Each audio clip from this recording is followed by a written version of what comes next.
50, 100 या 500? क्या आपकी जेब में रखे सारे भारतीय नोट अब हमेशा के लिए बदलने वाले हैं? जी हाँ, जिस कागजी नोट को आप रोजाना इस्तेमाल करते हैं वो आने वाले समय में पूरी तरह से इतिहास बन सकता है, क्योंकि भारतीय रिजर्व बैंक यानी आरबीआई अब पारंपरिक कागज के नोटों की जगह पॉलीमर यानी प्लास्टिक के नोट लाने की दिशा में बहुत गंभीरता से विचार कर रहा है। अगर यह योजना आगे बढ़ती है तो इसे आज तक का भारत का सबसे बड़ा करेंसी बदलाव माना जाएगा। आपको बता दें कि हाल ही में पटना और मुंबई में हुई आरबीआई की बोर्ड बैठकों में इन पॉलीमर नोटों को लेकर बहुत विस्तार से चर्चा की गई। अब सवाल ये उठता है कि आखिर आरबीआई को इस बड़े बदलाव की जरूरत क्यों पड़ रही? दरअसल भारत जैसे विशाल देश में हर दिन करोड़ों नोट बाजार में एक हाथ से दूसरे हाथ में घूमते। लगातार इस्तेमाल की वजह से ये कागजी नोट जल्दी फट जाते हैं, गंदे हो जाते हैं और खराब हो जाते हैं। इन्हें बार बार छापने में सरकार और केंद्रीय बैंक को भारी भरकम रकम खर्च करनी पड़ती। बढ़ती नकदी की मांग और नोटों की कम उम्र जैसी गंभीर समस्याओं को देखते हुए ही अब प्लास्टिक नोटों का विकल्प सबसे मजबूत बनकर उभरा है। बैंकिंग विशेषज्ञों का मानना है कि ये प्लास्टिक या पॉलीमर नोट सामान्य कागजी नोटों की तुलना में करीब 2.5 गुना ज्यादा समय तक चलते। सबसे अच्छी बात यह है कि इन पर पानी, नमी और धूल मिट्टी का भी कोई खास असर नहीं होता है। लेकिन दोस्तों, इसकी सबसे बड़ी और सबसे खास वजह है सुरक्षा। इन पॉलीमर नोटों में पारदर्शी विंडो, विशेष इंक और ऐसे एडवांस सिक्योरिटी फीचर्स जोड़े जाते हैं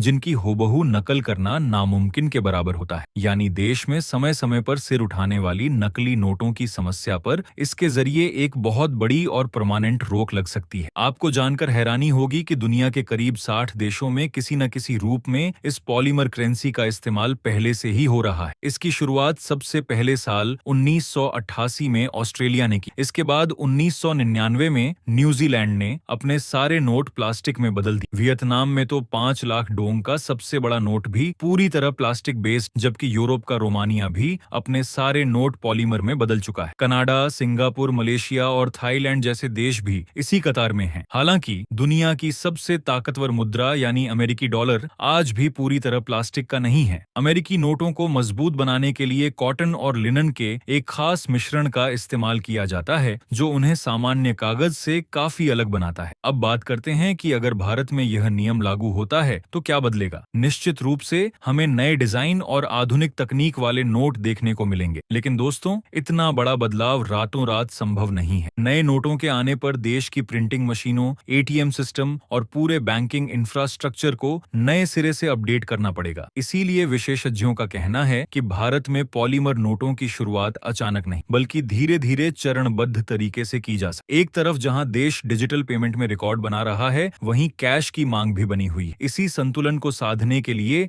आरबीआई हमारे कैश सिस्टम को ज्यादा टिकाऊ और सुरक्षित बना रहा है। तो तैयार हो जाइए, क्योंकि आने वाले समय में आपकी जेब में रखा नोट कागज का नहीं बल्कि प्लास्टिक का होने वाला है। अगर आपको यह जानकारी वैल्यूएबल और काम की लगी हो तो इस वीडियो को लाइक जरूर करें, अपने दोस्तों के साथ शेयर करें और हमारे चैनल को सब्सक्राइब करना बिल्कुल न भूलें, ताकि ऐसी ही देश और दुनिया से जुड़ी हर बड़ी अपडेट आप तक सबसे पहले पहुंचती रहे। धन्यवाद।